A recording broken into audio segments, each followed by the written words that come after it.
On today's episode of Main Streets and Backroads, we're in 96, South Carolina at Lake Greenwood State Park.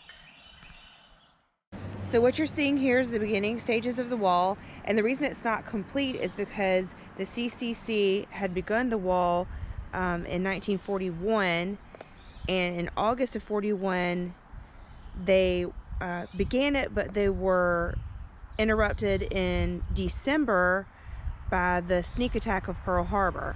So they actually dropped their work, and many of them were deployed to fight. So it says they traded their axes and shovels for rifles and ammunition. Let's head on into the park.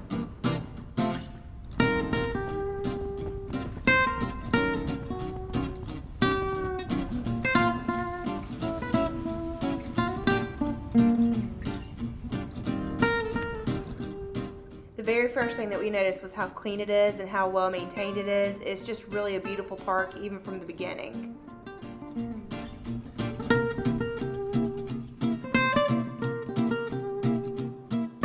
Hey, do you think she's pretty? Yes, sir. So what I actually asked him to say was, Welcome to Lake Greenwood State Park. Thank you. And now we're about to get our first glimpse of the lake.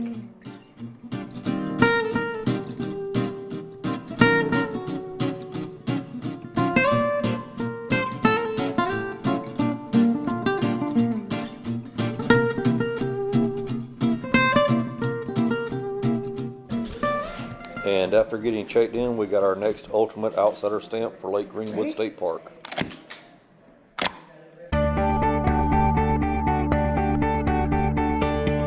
We took a few minutes to walk through the museum and also to visit the gift shop area and pick up a couple of souvenirs.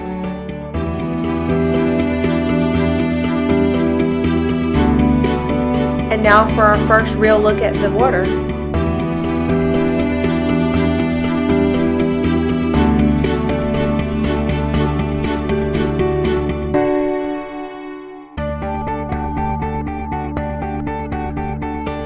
We both love the tiered grassy area. We thought this would be a really pretty area just to sit and read a book or relax.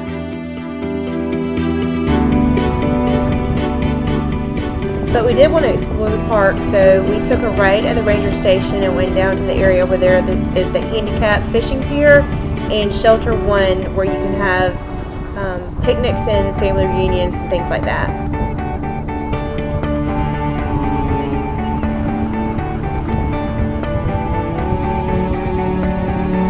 It was a beautiful area, but now it's time to go meet one of the park rangers. Welcome to Lake Greenwood State Park. All right, tell us your name. I'm Ben. I'm originally from Columbia, South Carolina, and I've been working at Lake Greenwood for a couple years now. Any parks before that? I worked at Sesquicentennial State Park there in Columbia, and then I worked at Sadler's Creek State Park in Anderson. All right, tell us a little bit about the history of this park. This park was built by the Civilian Conservation Corps. It's one of 16 state parks that were built by them. And we have a great museum here in the Drummond Center that shows off everything that they did, all the work they did across the state, and kind of the history of this park. This one was opened in 1938 by the CCC, and it was originally managed by the Forestry Commission, but now it's managed by the South Carolina State Park System. All right, obviously with the big lake behind you, Lake Greenwood, a lot of people come here to fish. What other kind of wildlife do you typically see here? Everything from white-tailed deer, bald eagles, armadillos, and in Area 4 we actually have at least one fox squirrel. Nice. So a lot of people haven't seen those if they're not from, the eastern area over here in the United States. So what's your personal favorite thing about the park?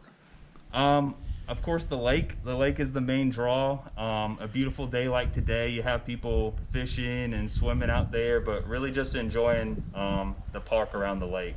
All right, we appreciate your time. Thank you.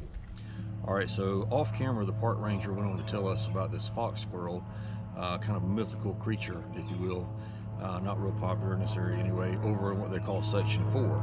So we ventured out. It's about a mile back up the road, still part of the state park, and lo and behold, we were just about to the end of it, just about back down to the water, and we saw it sitting in the road, and it took me and Jennifer both a minute to process it, so we jumped out the truck and tried to get this video for you.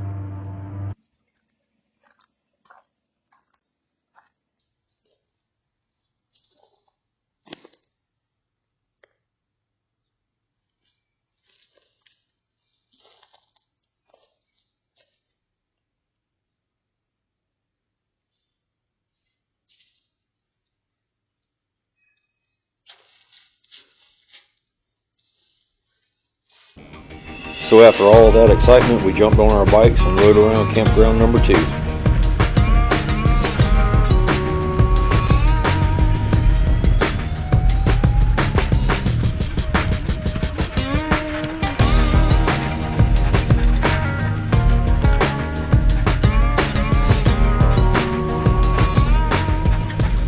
This area had a few less people, but we just figured they might be fishing because they had a great view of the lake right there.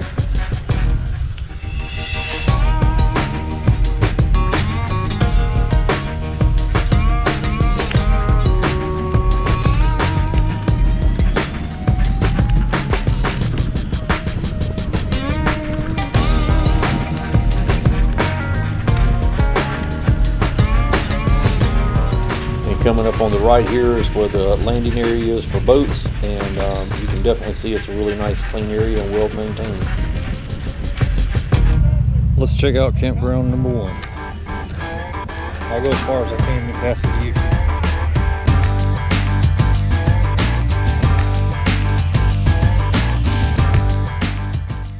So as you enter campground number 1, directly in front of you here is the camp host, and they were having a little birthday get together.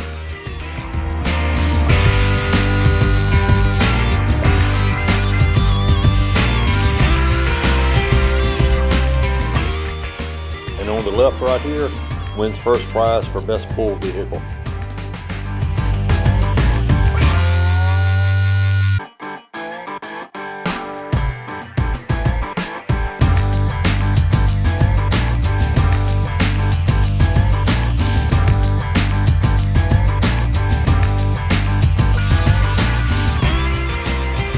This loop was pretty busy, and we noticed that this whole park in general was pretty populated. More so than some of the other ones that we've been to, but we were also told that a lot of locals like to come here and spend their weekends, so it's a little bit more booked than most of the other camps that we've been to.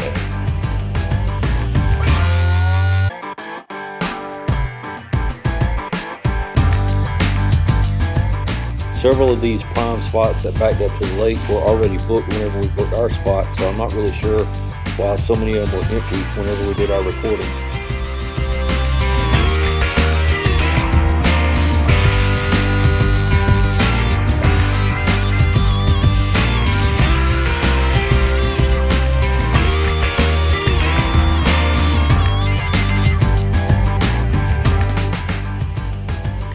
We were at spot number 50, just up on the left up here, and again we took our 1978 Fleetwood Prowler with us again.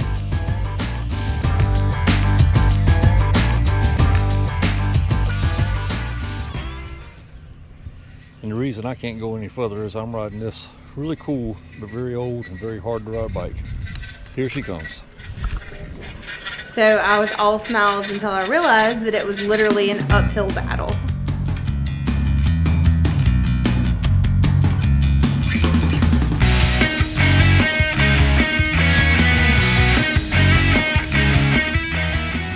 So as we mentioned in the first part of the video how clean the park was, we noticed people were constantly cleaning it.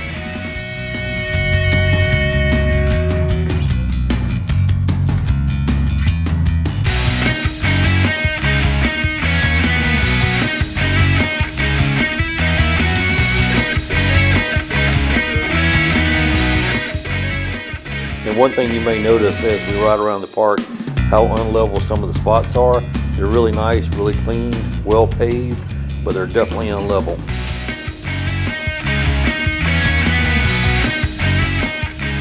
Here's where I just about gave up. I had to put the camera down for a minute to actually get uphill, and I had some fans to my left some local campers there that were cheering me on, and I was really appreciative of that at the moment.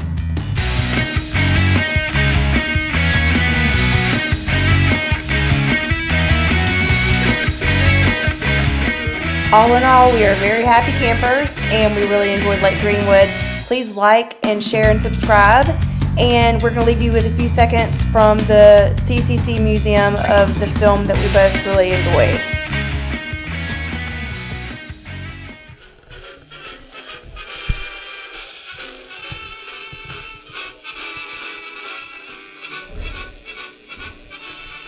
In 1933, the chief concern of the American government was to break the back of a bad depression. Among the conditions to be remedied were two President Roosevelt recognized at once. Employment for hundreds of thousands of young men and war veterans was imperative.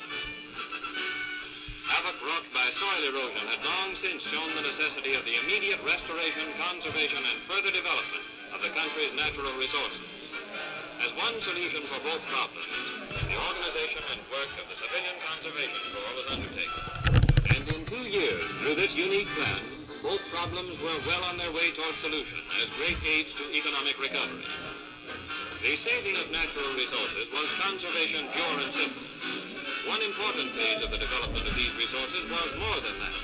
It was the making of a nationwide system of recreational areas, smaller, more numerous state parks, closer to the people, more easily accessible for their use, supplementing the magnificent national parks.